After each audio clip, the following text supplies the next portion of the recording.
Welcome to my video. तो class 10 के first chapter chemical reaction and equation में इससे पहले हमने पढ़ा था कि केमिकल रिएक्शन कितने टाइप्स की होती हैं, है ना। आज हम पढ़ेंगे केमिकल रिएक्शन के आगे oxidation reaction and reduction reaction क्या होती है।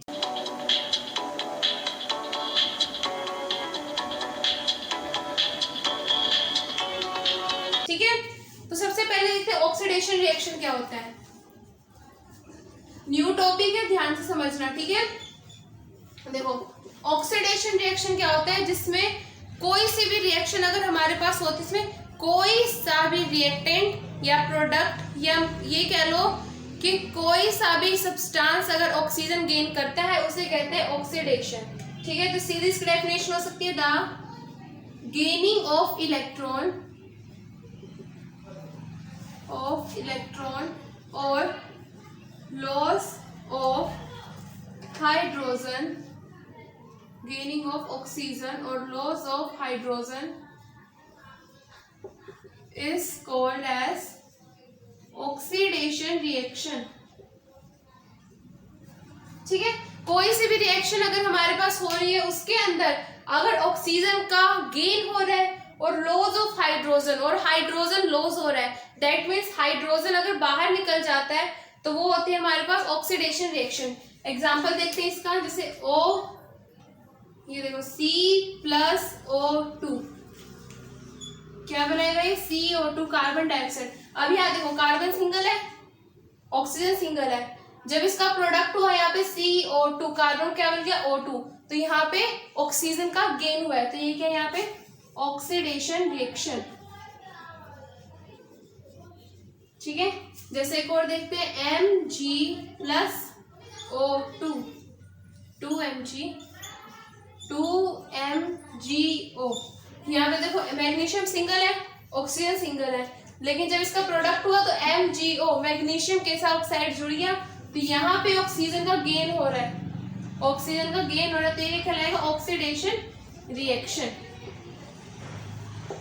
ठीक है बच्चों, अब देखते हैं रिडक्शन रिएक्शन क्या होती है। ऑक्सीडेशन में तो ऑक्सीडेशन का गेन होता है, हाइड्रोजन का लॉस होता है। रिडक्शन में बिल्कुल इसका अपोजिट होएगा। देखो रिडक्शन में क्या होता है, loss of oxygen and gain of hydrogen. देखो इसमें जो होता है रिडक्शन में अपोजिट होते हैं किसके, ऑक्सीडेशन रिएक्शन के। ऑक्सीडेशन रिएक्शन के बिल्कुल अपोजिट होता है किसमें, रिडक्शन रिएक्शन में। ठीक है, देखो रिडक्शन होता है जिसमें ऑक्सीजन का लॉस हो और हाइड्रोजन का गेन हो। सो इसके लिए हम एग्जांपल ले सकते हैं, इसको देखो ZnO + C makes Zn+CO। अब देखो यहाँ पे हमारे पास जिंक ऑक्साइड था, यहाँ पे कार्बन। अब जिंक ऑक्साइड को जो हम प्रोडक्ट लिया, प्रोडक्ट बना, तो यहाँ जिंक सिंगल बच गया, मीन्स ऑक्सीजन का यहाँ पे लॉस हुआ।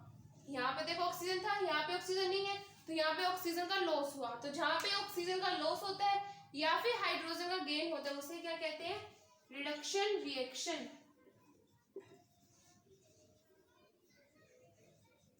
ठीक है, अब देखो नेक्स्ट देखते हैं रिडॉक्स रिएक्शन।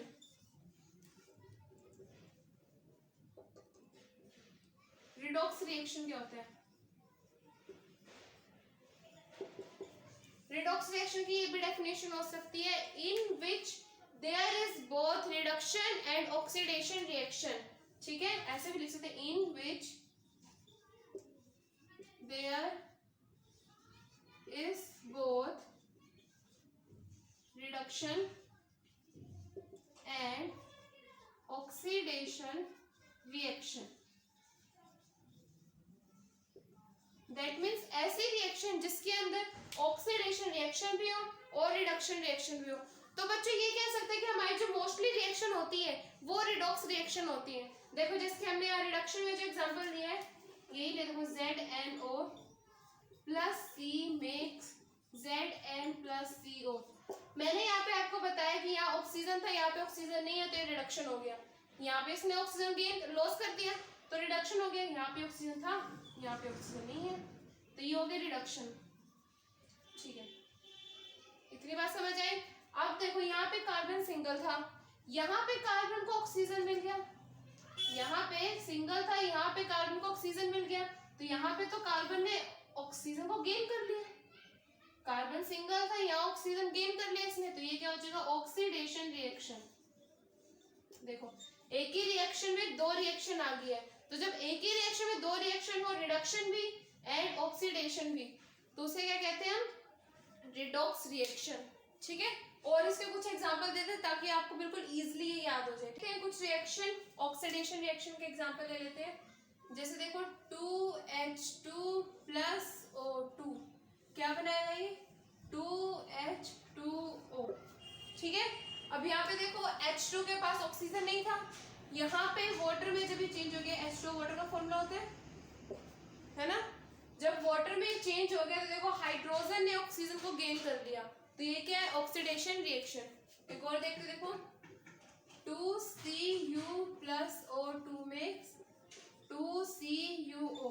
यहाँ पे देखो कॉपर जो था सिंगल था, यहाँ पे ऑक्सीजन ये भी सिंगल है, जब यहाँ पे प्रोडक्ट इनका बना तो देखो कॉपर के साथ ऑक्सीजन आ गया, मींस कॉपर ने ऑक्सीजन गेन कर लिया, तो ये क्या हो गया ऑक्सीडेशन रिएक्शन। ठीक है, बस आपको कुछ नहीं देखना, देखो जोन सा इधर सिंगल है वहां पे इसने ऑक्सीडेशन गेन कर लिया। हाँ एक बात और ध्यान रखो, देखो मान लो कोई सा भी, जरूरी नहीं कि ऑक्सीजन ही हो सकता है, ऑक्सीडेशन में सिर्फ ऑक्सीजन ही हो सकता है, गेनिंग ऑफ ऑक्सीजन और any electronegative element is called oxidation reaction. देखो ऑक्सीजन क्या है हमारे पास, ऑक्सीजन का फॉर्मूला होता है, उसका एटॉमिक नंबर क्या होता है 8 होते हैं, एटॉमिक नंबर होता है उसका 8 है ना। अब उसको अपना पूरा इलेक्ट्रॉनिक शेल फिल करने के लिए 2 इलेक्ट्रॉन की जरूरत होती है, मींस 2 नेगेटिव, मींस नेगेटिव का कंपाउंड है, नेगेटिव का कंपाउंड है, तो यही बोल रहा है कोई सा भी सब्सटेंस जिसमें gaining of oxygen, gaining of O2 और या फिर ऑक्सीजन और एनी इलेक्ट्रोनेगेटिव, कोई सा भी, यहाँ पे मान लो जैसे कि Cl नेगेटिव हो सकता है, उसके ऊपर भी नेगेटिव का साइन होता है। ठीक है, किसी भी इलेक्ट्रोनेगेटिव एलिमेंट को गेन करना, किसी भी इलेक्ट्रोनेगेटिव एलिमेंट को गेन करना और किसी इलेक्ट्रोपॉजिटिव एलिमेंट को लॉस करना। ठीक है, इलेक्ट्रोपॉजिटिव की H, हाइड्रोजन पढ़ा था हमने कि हाइड्रोजन को लॉस करते हैं, तो हाइड्रोजन भी एक पॉजिटिव एलिमेंट है ना, हाइड्रोजन भी एक पॉजिटिव एलिमेंट, तो किसी भी इसकी Mg2 भी हो सकता है, Mg2 प्लस भी हो सकता है, यहाँ पे Na प्लस भी हो सकता है यहाँ पे। मतलब ऑक्सीडेशन की सीधी डेफिनेशन ये हो सकती है कि गेनिंग ऑफ O2 और एनी इलेक्ट्रोनेगेटिविटी एलिमेंट और लॉस ऑफ इलेक्ट्रोपॉजिटिव और H positive ion is called as oxidation reaction. ऐसी रिडक्शन की भी होती है, देखो अभी मैंने आपको बताया था oxidation and reduction just opposite होते हैं एक दूसरे के। ठीक है, जस्ट अपोजिट होते हैं, तो उसमें क्या लिखेंगे गेनिंग ऑफ H2 और एनी इलेक्ट्रोपॉजिटिव एलिमेंट और लॉस ऑफ O2 और any electronegative element is called as reduction reaction. ठीक है, जिसमें हमारे पास H2 का गेनिंग होता है, H2 हमें मिलता है, ठीक है, या फिर कोई भी पॉजिटिव इलेक्ट्रोपॉजिटिव में Na पॉजिटिव, Mg2 पॉजिटिव, कुछ भी हो सकता है। ठीक है, कुछ भी हो सकता है, ठीक है, वो हम गेन करते हैं और साथ में लॉस ऑफ ऑक्सीजन होता है एंड एलिमेंट होते हैं जो नेगेटिव एलिमेंट, इलेक्ट्रोनेगेटिव वाले जो एलिमेंट होते हैं उसका लॉस करना, वो क्या कहलाता है रिडक्शन रिएक्शन। अब चलते हैं रिडॉक्स रिएक्शन की तरफ। उससे पहले एक एग्जांपल देख लेते हैं ऑक्सीडेशन रिएक्शन का। एग्जांपल देखो 3MnO2 plus 4Al makes 3Mn plus 2Al2O3। ठीक है, ये रिएक्शन है। अब देखो यहाँ पे एल्यूमिनियम पे क्या चार्ज होता है, एल्यूमिनियम का एटॉमिक नंबर कितना होता है 13, इस पे कितना चार्ज होता है, Al3 पॉजिटिव। दैट मीन्स ये भी एक इलेक्ट्रोपॉजिटिव आयन है, इलेक्ट्रोपॉजिटिव आयन हो एक तरह से, ठीक है। दैट मीन्स इसका भी हम ले सकते हैं H पॉजिटिव के साथ। दैट मीन देखो पहले तो ये देखो यहाँ पे कितने एल्यूमिनियम 4, एल्यूमिनियम 4 है, एंड यहाँ देखो एल्यूमिनियम कितने 2। ये जो नीचे होते हैं ना आपको इसको नहीं देखना है, ठीक है, ये जो नीचे होते हैं इसको नहीं देखना है आपको, ये मोल देखना है यहाँ पे कितने हैं। देखो यहाँ पे 4 है एंड यहाँ पे कितने 2, तो यहाँ से यहाँ जाके डिक्रीज हो गया। एल्यूमिनियम यहाँ पे 4 था, यहाँ पे एल्यूमिनियम 2 है, दैट मीन्स ये हो गया ऑक्सीडेशन रिएक्शन।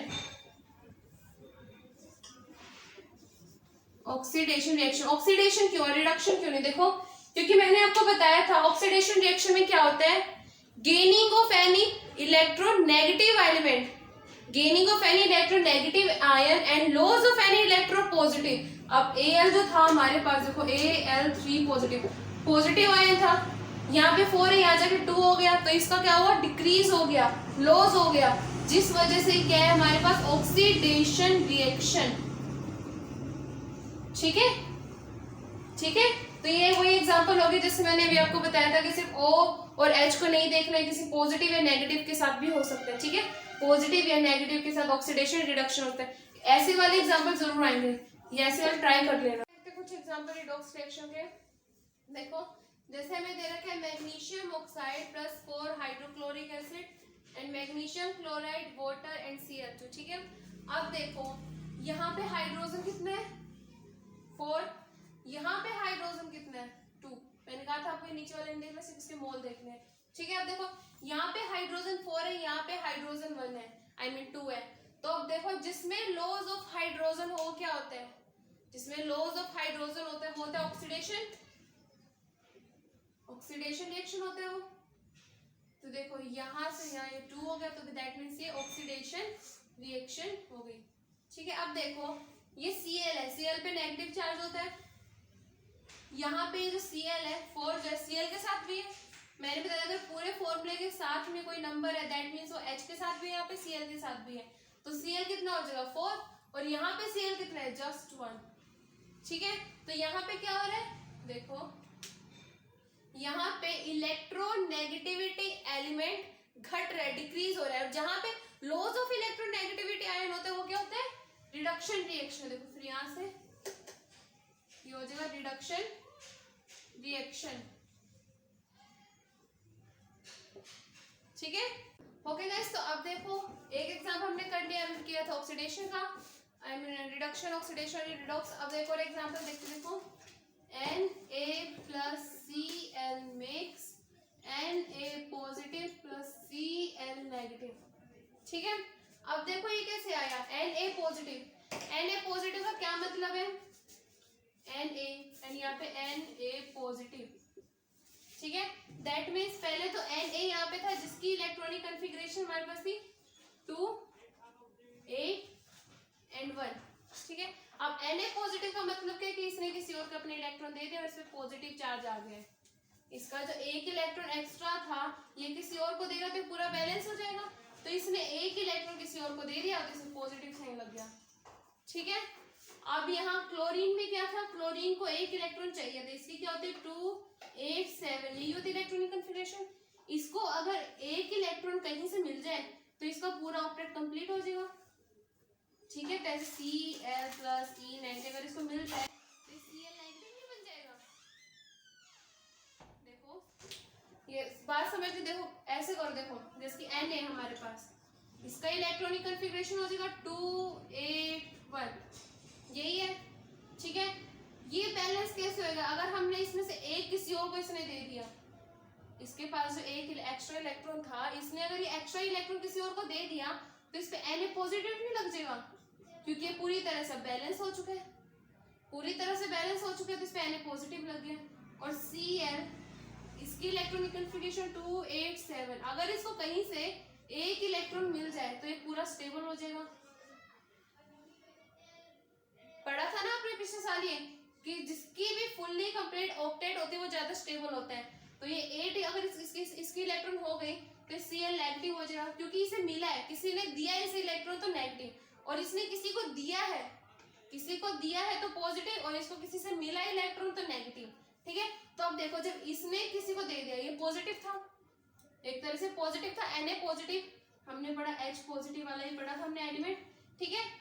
इसने किसी को दे दिया मीन्स लॉस हो गया इसका, एक तरह से इसका लॉस हुआ, इस पे एक आयन एक्स्ट्रा था, इसने किसी और को दे दिया, इसका लॉस हो गया। और जहां पे इलेक्ट्रोपॉजिटिव एलिमेंट का लॉस होता है उसे क्या कहते हैं हम? ऑक्सीडेशन रिएक्शन, ठीक है। और यहाँ पे देखो इसका गेन हो गया है, Cl है यहाँ पे और ये Cl नेगेटिव बन चुके हैं। सो गाइस देखो Cl में क्या हुआ है, Cl यहाँ पे क्या था, पहले तो इसको एक इलेक्ट्रॉन किसी से चाहिए था, 7 थे इसके पास, इसको एक इलेक्ट्रॉन कहीं से चाहिए था, इसको एक इलेक्ट्रॉन मिल गया, तो ये हो गया 8, इसकी पूरी ऑक्टेट होगी कंप्लीट, तो इसको लग गया नेगेटिव साइन। दैट मीन्स कोई भी अगर इलेक्ट्रॉन नेगेटिविटी का गेन होता है तो वो क्या होती है? ऑक्सीडेशन। इसमें भी है ऑक्सीडेशन, ठीक है। ये देखो ऐसे एग्जांपल भी आ सकते हैं हमारे पास ऑक्सीडेशन रिएक्शन का, देखो जिसमें पॉजिटिव दे सकता है कि पहले इसका रिएक्शन में ऑक्सीडेशन हुआ है, रिडक्शन हुआ है, तो आप क्या कहोगे? इस रिएक्शन में क्या हुआ है? ऑक्सीडेशन हुआ है, ठीक है। क्योंकि इसमें देखो एक तो पॉजिटिव रिएक्शन का लॉस हुआ है, पॉजिटिव आयन का लॉस हुआ है, और दूसरा नेगेटिविटी आयन का गेन हुआ है, तो ये कौन सी रिएक्शन हो जाएगी? Oxidation reaction. Okay guys, I hope आपको अभी तक ऑक्सीडेशन, रिडक्शन, रिडॉक्स रिएक्शन समझ आ गई होगी। अब देखते हैं कोरोजन। कोरोजन क्या होता है? देखो कोरोजन की मेनली डेफिनेशन क्या हो सकता है? Rusting of iron, rusting of iron is known as corrosion, ठीक है। अब देखो जो आयरन पे जंग लगती है, जब लोहे पे जंग लग जाती है, वो किस वजह से जंग लगती है, ठीक है। देखो इसकी बेस्ड किस से बेस्ड होता है? Rusting of iron is based on oxygen and water, ठीक है। इसका मतलब क्या है? जब भी किसी आयरन पे जंग लगता है, मतलब कोई सा भी कॉपर, एल्यूमिनियम, ये सब भी हो सकते हैं, इन पे अगर रस्ट होता है, जंग लगता है, किस वजह से? उनको ऑक्सीजन एंड वाटर, किसी भी चीज को रस्ट करने के लिए उस पे अगर जंग लगती है तो उसको ऑक्सीजन की भी जरूरत होती है, वाटर की भी जरूरत होती है, ठीक है। मतलब कि रस्टिंग के लिए oxygen and water is must for rusting, ठीक है। इसकी अब देखो अगर लोहे पे कोई जंग लगी हुई है, उसको प्रिवेंट करने के लिए क्या क्या तरीके हो सकते हैं? देखो prevention from rusting of iron, इसके प्रिवेंटेशन क्या हो सकते हैं? देखो फर्स्ट पेंट, फर्स्ट है पेंट, आयरन को हम पेंट करके उससे रस्ट होने से बचा सकते हैं। अगर किसी भी आयरन पे पेंट करते हैं तो एक तो वो ऑक्सीजन से उसका कांटेक्ट टूट जाएगा, किसी भी आयरन का, मान लो कोई भी अगर वो लोहे का दरवाजा है मान लो, ठीक है, अगर हम उसे पेंट कर देते हैं तो उसका ऑक्सीजन से कांटेक्ट टूट जाएगा, और अगर उसमें पानी भी जाता है तो पानी उसके पेंट पे रहेगा, अंदर तो नहीं जा पाएगा, जिसकी वजह से ऑक्सीजन एंड वाटर से उसका कांटेक्ट टूट जाएगा। दूसरा हो सकता है गैल्वेनाइजेशन,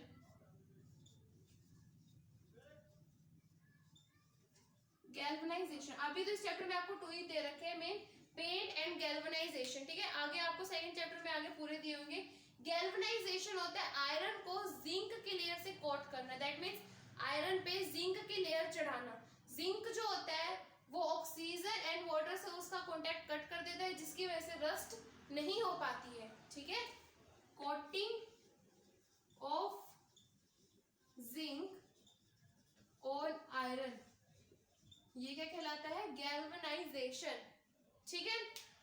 अच्छा ये तो बात होगी ऑक्सीजन एंड वाटर की, और अगर बात की जाए कि अगर आयरन पे सोल्ट डाल दिया जाए, आयरन पे अगर सोल्ट डाल दिया जाए तो क्या होगा? रस्ट होएगा? यस ऑफ कोर्स, ये क्वेश्चन बहुत आते हैं पेपर में।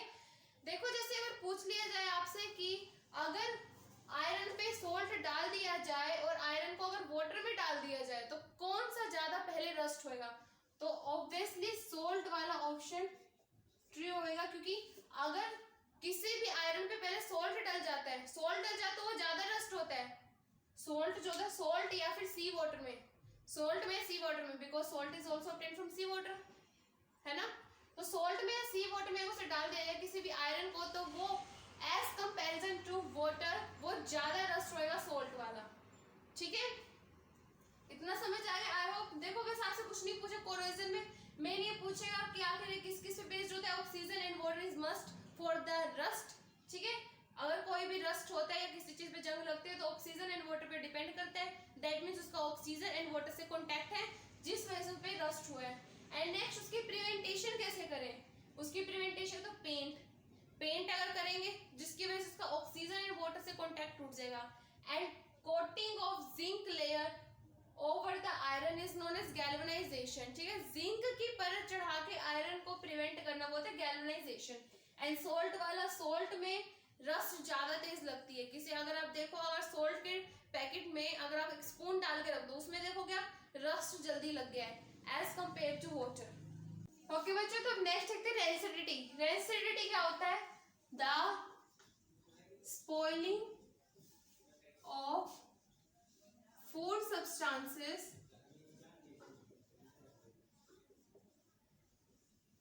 Is known as rancidity. Spoiling means खाने का खराब हो जाना। अभी किस किस वजह से हो सकता है? या फिर वो खाना बहुत देर का होगा, ठीक है। मोस्टली ऑयल कंटेनिंग जो फूड होते हैं वो ज्यादा रेंसिड हो जाते हैं, ज्यादा जल्दी स्पॉइल हो जाते हैं, ठीक है। बिकॉज उसके अंदर ऐसे एलिमेंट होते हैं जो जल्दी खराब हो जाते हैं, ठीक है, जिसकी वजह से एक कहते हैं स्मेल सी आती है, वो आने लगती है। ये स्पॉइलनेस होती किस वजह से है? एक तो वो वाटर एंड एयर के कांटेक्ट में आ जाते हैं जिस वजह से उनमें ज्यादा जल्दी स्मेल आ जाती है, ठीक है। सो बच्चों आप देखते हैं कि रेंसिडिटी से प्रिवेंट कैसे किया जाए फूड सब्सटेंसेस को।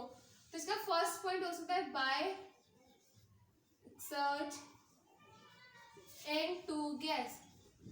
इसका मतलब क्या हुआ? देखो, कोई भी अगर हमारा फूड सब्सटेंस है, ठीक है, उसको अगर हमने एक पैकेट में रख रखा है और उसमें अगर हमने नाइट्रोजन गैस डाल दी है तो वो फूड सब्सटेंस हमारा कई दिनों तक सही रह सकता है। क्यों?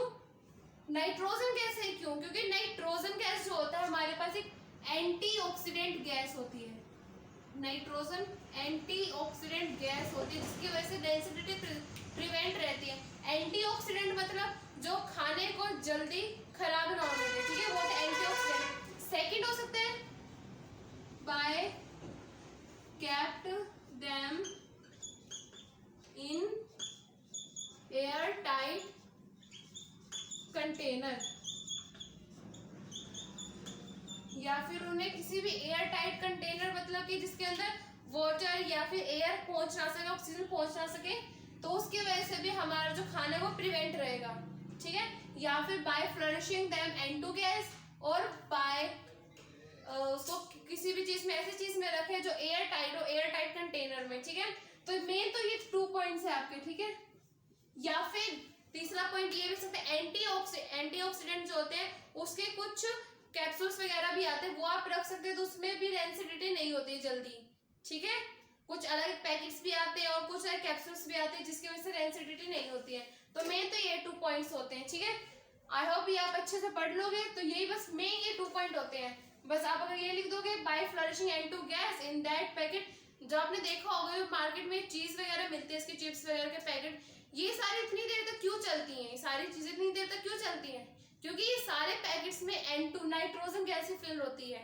इसी वजह से उसमें आप देखोगे ना मार्केटेड प्राइस एंड एक्सपायर्ड कितना कब तक चलता है, ठीक है। तो वो वही होता है कि N2 गैस जो उसमें हमने भरी है वो आखिर कब तक उसको रेंसिड होने से बचा सकती है, ठीक है। तो सबसे मेन पॉइंट ये है। सो बच्चों ओके, तो हमारा चैप्टर आज यहीं तक खत्म होता है। इतना ही चैप्टर हमारा मेन जो टॉपिक था यही था, oxidation, reduction, redox and this was corrosion and rancidity, ठीक है। ये आपके लास्ट टॉपिक थे। इसको आप एक बार अच्छे से रिवाइज कर लेना। एनसीईआरटी बुक में आपकी एनसीईआरटी बुक में कंप्लीट टॉपिक दे रखा है, इसको एक बार आप पढ़ लोगे, बस इससे आगे एनसीईआरटी में हमारे पेपर में कुछ नहीं आएगा। ज्यादा कोई झोल नहीं है, बोर्ड झोल नहीं है, आराम से इजी हो जाएगा। बस आप वीडियो देखते रहिए, हमारी वीडियो बने रहे, ओके। मिलते हैं अब नेक्स्ट वीडियो में, ओके। सो गाइज, अगर आपको ये वीडियो पसंद आई हो तो प्लीज़ वीडियो को लाइक एंड शेयर ज़रूर करना।